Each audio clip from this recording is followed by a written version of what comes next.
Welcome प्यारे बच्चों, आप सभी का स्वागत है हमारी एक और नई वीडियो में। आज इस वीडियो में बच्चों हम कक्षा नंबर 7 का पाठ नंबर 1 जो हमारी कविता है वो पढ़ने वाले हैं। कविता का नाम है हम पंछी उन्मुक्त गगन के। देखो बच्चों, जैसे आपको नाम से ही पता चल रहा है कि वे कविता है जो हमारी किस पे आधारित है, किससे संबंधित है। ये पंछी से संबंधित है, पक्षियों से संबंधित है। पक्षी उन्मुक्त गगन में यानी कि खुले गगन में उड़ने वाले हैं, उनके बारे में हमें बताया गया है। चलिए बच्चों शुरू करते हैं। हम पंछी उन्मुक्त गगन के, पिंजर बंद न गा पाएंगे। कनक तीलियों से टकराकर पुलकित पंख टूट जाएंगे। देखो बच्चों, इन पंक्तियों में कवि ने हमें क्या बताया है कि हम पंछी की जो हम पंछी हैं, जो हम पक्षी हैं, वो उन्मुक्त गगन के हैं, यानी कि खुले गगन में रहने वाले हैं, खुले आसमान में उड़ने वाले हैं। जो हम पंछी हैं वो आजाद होकर खुले आकाश में, खुले आसमान में उड़ने वाले हैं। पिंजर बंद न गा पाएंगे यानी कि हम पिंजरे में बंद होकर नहीं गा पाएंगे, पिंजरे में बंद होकर नहीं रह पाएंगे। ठीक है बच्चों, इन पंक्तियों में कवि ने हमें यह बताया है कि जो पक्षी हैं, जो पंछी हैं, वो क्या कह रहे हैं कि जो हम पंछी है वो कौन है कि खुले गगन में, खुले आसमान में उड़ने वाले हैं। वो पिंजरे में बंद होकर नहीं गा पाएंगे, पिंजरे में बंद होकर नहीं रह पाएंगे। कनक तीलियों से टकराकर पुलकित पंख टूट जाएंगे। देखो बच्चों, कनक तीलियों, आप देखो, कनक का मतलब होता है इसमें सोना, और तिलियों का मतलब होता है, जैसे आपने पिंजरा देखा होगा ना, उसकी जो लोहे की आगे नालियां होती है ना, पतली पतली सी, उनको बोलते हैं हम तीलियां। कि चाहे तुम पिंजरा सोने का ही क्यों ना बनवा लो, चाहे पिंजरा सोने का ही क्यों ना हो, लेकिन बच्चों देखो, पिंजरा तो पिंजरा ही होता है। चाहे पिंजरा कन सोने का ही क्यों ना हो, कि हम उनकी सोने की तिलियों से टकराएंगे, यानी कि जब हम उड़ने की कोशिश करेंगे, क्योंकि हम पिंजरे में बंद तो नहीं रह सकते, यानी कि जब हम उड़ने की कोशिश करेंगे तो हम कनक, यानी कि चाहे तुम्हारी वो सोने की तिलियां क्यों ना हो, उनसे टकराकर पुलकित पंख टूट जाएंगे, यानी कि जो हमारे ये पुलकित है, जो हमारे कोमल मुलायम से पंख है, यानी कि सुंदर पंख है, ये हमारे पंख टूट जाएंगे। ठीक है बच्चों, एक बार फिर से रिवाइज करते हैं। इसमें हमें कवि क्या, इन पंक्तियों में कवि कह रहा है, इस पंक्तियों में कवि ने हमें बताया है कि जो पंछी हैं, जो पक्षी हैं, वो उन्मुक्त गगन के यानी कि खुले आकाश में स्वतंत्र होकर उड़ने वाले हैं। वो पिंजरे में बंद होकर नहीं गा पाएंगे, चाहे तुम्हारा पिंजरा सोने का ही क्यों ना हो, यानी कि सोने की तिलियों से टकराकर जो उनके सुंदर पंख है, पुलकित पंख है, वो टूट जाएंगे। ठीक है प्यारे बच्चों, चलिए आगे चलते हैं। हम बहता जल पीने वाले, मर जाएंगे भूखे प्यासे। कहीं भली है कटुक निबोरी, कनक कटोरी की मैदा से।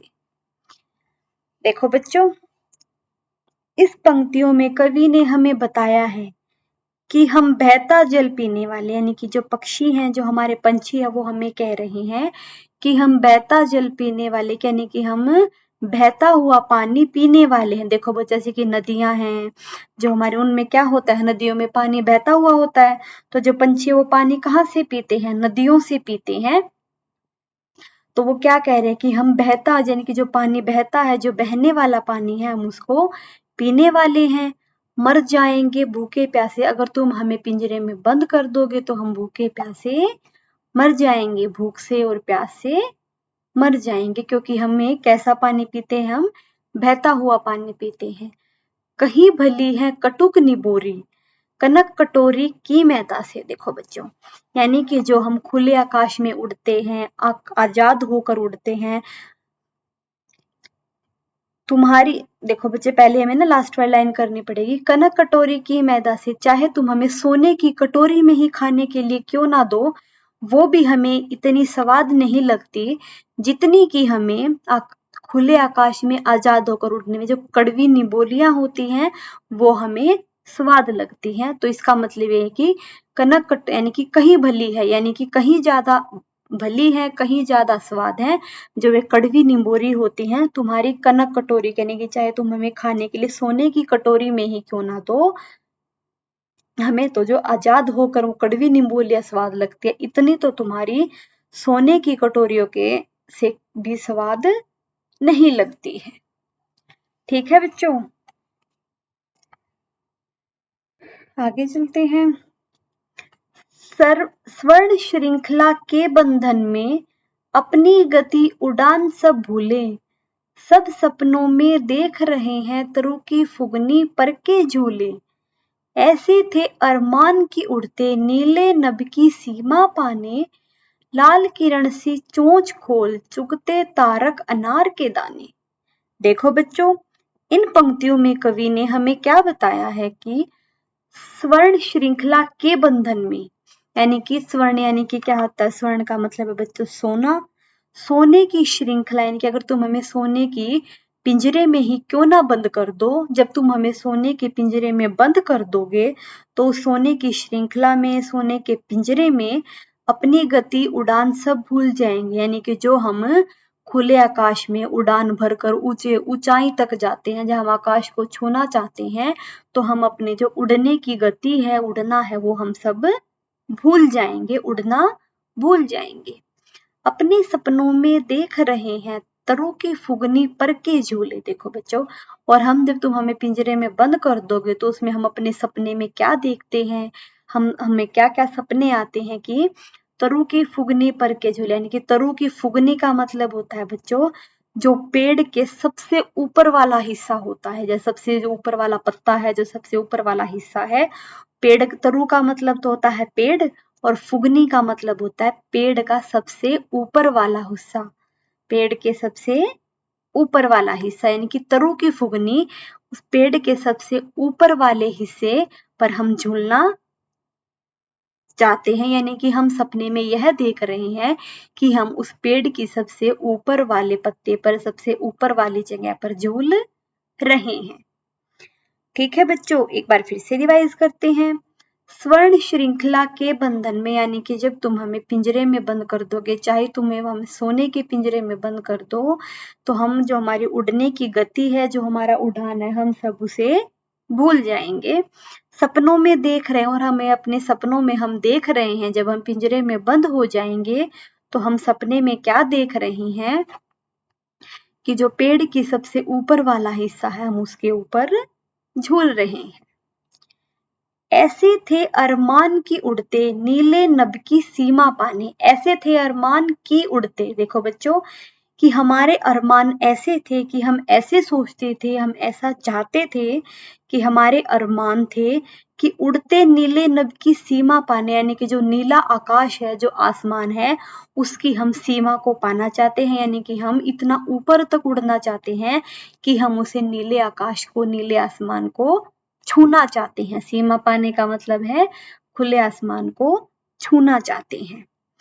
लाल किरण सी चोंच खोल, यानी कि जो हमारी चोंच है, उनकी चोंच कैसी है, लाल किरण के जैसे, यानी कि जो सूरज निकलता है ना, सूरज की जो लाल सुबह की लाल किरणें होती हैं, तो उन पंछियों की चोंच कैसी है, लाल किरण जैसी है। तो हम अपने लाल किरण जैसी चोंच खोलकर चुगते तारक अनार के दाने, यानी कि जब हमारे जो अनार के दाने निकले होते हैं उनको चुगते हैं और उनको खाते हैं। ठीक है बच्चों, ऐसे थे अरमान कि हमारे अरमान तो ऐसे थे, हमारे सपने तो ऐसे थे कि हम नीले आकाशमान को, नीले आसमान को छूना चाहते हैं, और जो हमारी लाल रंग की चोंच होती है किरण के जैसी, उसको हम खोलकर खुले आकाश में अनार के दानों को खाना चाहते हैं। ठीक है बच्चों, चलिए आगे चलते हैं। होती सीमाहीन क्षितिज से इन पंखों की होड़ा होड़ी, या तो क्षितिज मिलन बन जाता या तंती सांसों की डोरी। नीड़ न दो चाहे टहनी का आश्रय छिन भिन कर डालो, लेकिन पंख दिए हैं तो आकुल उड़ान में विघन न डालो। देखो बच्चों, इन पंक्तियों में हमें कवि ने बताया है होती सीमाहीन क्षितिज से इन पंखों की होड़। देखो बच्चों, सीमाहीन क्षितिज। अब इसमें हमें सीमाहीन क्षितिज, सीमा का तो मतलब आपको पता है कि सीमाहीन यानी कि उसकी कोई सीमा नहीं है। हीन का मतलब होता है नहीं होना, सीमा, सीमाहीन यानी कि उसकी कोई सीमा नहीं है। क्षितिज का मतलब होता है, देखो बच्चों, जैसे आप सभी बच्चे देखते हैं ना, जैसे हम कहीं दूर का देखते हैं तो हमें क्या दिखाई देता है कि जो हमारा ये आसमान है ये बिल्कुल नीचे, हमें दूर का देखेंगे तो हमें दूर से क्या दिखाई देता है कि जो हमारा ये आसमान है ये दूर से धरती पर मिल रहा है, यानी कि जहां धरती और आसमान मिलते हैं उसे हम क्या बोलते हैं, क्षितिज बोलते हैं। लेकिन ऐसा तो नहीं होता ना कभी भी कि धरती और आसमान मिल रहे हैं, नहीं हुआ ना। लेकिन अगर हम दूर का देखते हैं तो हमें क्या दिखाई देता है कि दूर जाकर धरती और ये आसमान मिल रहे हैं। लेकिन हम थोड़ी और आगे चलते हैं तो हमें फिर लगता है कि और थोड़ी और आगे जाके मिलेगा। हम फिर थोड़ी सी और आगे चलते हैं तो हमें क्या लगता है कि धरती और आसमान थोड़ी सी और आगे चलकर मिलेगा, लेकिन ऐसा नहीं होता। तो वही कहा गया है कि जो क्षितिज है, जो धरती और आसमान का मिलन है, जो वो तो ऐसा सीमाहीन है, ऐसा नहीं हो सकता। लेकिन हम ऐसा सोचते हैं कि हम वहां पर पहुंचना चाहते हैं, उस सीमाहीन क्षितिज को छूना चाहते हैं। इन पंखों की होड़ा होड़ी, और जो इन पंख हैं जो हम अपने पंखों से होड़ा होड़ी लगाते हैं, यानी कि रेस लगाते हैं एक हिसाब से कि हम में से पहले कौन जाएगा और कौन उस सीमाहीन क्षितिज को छुएगा। या तो क्षितिज मिलन बन जाता या तंती सांसों की डोरी। देखो, या तो जो हमारा सीमा है, जो हमारा वो क्षितिज है, या तो हम उसको जाकर मिल जाते यानी कि उसको जाकर छू लेते, या फिर जो हमारी सांसें हैं यानी कि जो हम इतनी तेज तेज उड़ते हैं, होड़ लगाते हैं कि हम पहले कौन जाएगा, तो उसमें जो हमारी सांसों की डोरी है वो क्या होती है कि हमारी सांसें फूल जाती है, हमें थकान हो जाती है, हमारी जो सांसों की डोरी है वो बिल्कुल तल जाती है, हमारी सांसें फूल जाती हैं। आगे चलते हैं बच्चों। नीड न दो चाहे टहनी का, आशय छिन भिन कर डालो, लेकिन पंख दिए हैं तो आकुल उड़ान में विघ्न न डालो। देखो बच्चों, इन पंक्तियों में कवि ने हमें क्या बताया है कि नीड न दो चाहे टहनी का। नीड का मतलब होता है बच्चों घोंसला, कि चाहे तुम अपनी टहनी पर यानी कि चाहे टहनी पर हमें घोंसला ना बनाने दो। आश्रय छिन भिन कर डाले, यानी आश्रय का मतलब होता है उनका घर यानी कि उनका घोंसला, जहां भी हम रहते हैं ना तो उस रहने वाली जगह को हम क्या बोलते हैं, आश्रय। चाहे हमारे आश्रय को छिन भिन कर डालो यानी कि तोड़ फोड़ डालो, लेकिन पंख दिए हैं, लेकिन अगर हमें पंख दिए हैं, आकुल उड़ान में विघ्न न डालो और हमारे उड़ने में बाधा न डालो, हमें पिंजरे में न रोको। जब हमें पंख दिए गए हैं तो हमें आजाद होकर खुले आकाश में उड़ने दो। ठीक है बच्चों, और जो ये हमारी कविता है इसके लेखक कौन है, शिव मंगल सिंह, शिव मंगल सिंह सुमन। ठीक है बच्चों, और ये कविता हमारी यहीं पे समाप्त हुई है। इसको हम एक बार फिर से रिवाइज करेंगे ताकि बच्चों को अच्छे से समझ में आ जाए। हम पंछी उन्मुक्त गगन के पिंजर बंद न गा पाएंगे, कनक तीलियों से टकराकर पुलकित पंख टूट जाएंगे। हम बहता जल पीने वाले मर जाएंगे भूखे प्यासे, कहीं भली है कटुक निबोरी कनक कटोरी की मैदा से। देखो बच्चों, इन पंक्तियों में हमें कवि ने क्या बताया है कि जो हम पंछी है उन्मुक्त गगन के हैं, यानी कि खुले आकाश में आजाद होकर उड़ने वाले हैं, पिंजर बंद न गा पाएंगे, और हम पिंजरे में बंद होकर नहीं गा पाएंगे, पिंजरे में बंद होकर नहीं रह पाएंगे। कनक तीलियों से टकराकर, और जो चाहे तुम हमारे लिए पिंजरा सोने का ही क्यों ना बनवा लो, कनक का मतलब होता है सोना, तो हम सोने की तिलियों से टकराकर जब हम उड़ने की कोशिश करें तो जो हमारे कोमल से सुंदर से पंख हैं यह टूट जाएंगे। हम बहता जल पीने वाले मर जाएंगे भूखे प्यासे, कहीं भली है कटुक निबोरी कनक कटोरी की मैदा से। देखो बच्चों, इसमें हमें कवि ने क्या बताया है इन पंक्तियों में कि हम बहता जल पीने वाले यानी कि जो हमारी नदियों में बहता हुआ जल है, हमें उस बहते हुए जल को पीने वाले हैं। अगर तुम हमें पिंजरे में बंद कर दोगे तो हम भूख से प्यास से मर जाएंगे। और चाहे तुम हमें सोने की कटोरी में ही खाने के लिए क्यों ना दो, उससे तो अगर हम कड़वी नींबोई खाएं आजाद होकर वो भी कहीं भली है, उनसे तो वो भी स्वाद लगती है। ठीक है बच्चों, आगे चलते हैं बेटा। स्वर्ण श्रृंखला के बंधन में अपनी गति उड़ान सब भूले, बस सपनों में देख रहे हैं तरु की फुगुनी पर के झूले। ऐसे थे अरमान की उड़ते नीले नभ की सीमा पाने, लाल किरण सी चोंच खोल चुगते तारक अनार के दाने। देखो बच्चों, स्वर्ण श्रृंखला, अगर तुम हमें सोने की श्रृंखला यानी कि अगर सोने के पिंजरे में बंद कर दोगे तो अपनी गति यानी कि जो हमारी उड़ने की गति है, जो हम उड़ते हैं, जो हम अपने पंखों की सहायता से उड़ते हैं, हम उस उड़ान को, उस उड़ने को भूल जाएंगे।